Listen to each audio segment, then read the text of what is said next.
भाई मुझे वहाँ तक जाने दो और मीडिया का मुझे इतना शौक नहीं करता।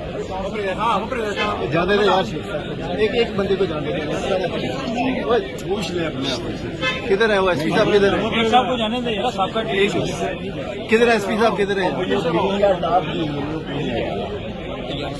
मीडिया नहीं, मीडिया टॉक नहीं करती यार। एक बंदे किशोर शेख साहब किधर है एसपी साहब, किधर है?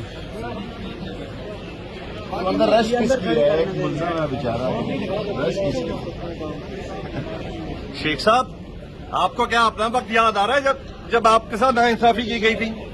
क्या आपको सर अपना वक्त याद आ रहा है जब आपके साथ नाइंसाफी की गई थी और आपको किया गया था? याद, मैं तैयार हूँ हर किस्म के हालात। ये वक्त भी गुजर जाएगा। ये मजबूर हैं बेचारे, मेरी जमानत हो गई है केस में और 4 तारीख है। मुझे पुलिस से कोई इतराज नहीं, ये मजबूर है बेचारे, इन्होंने नौकरी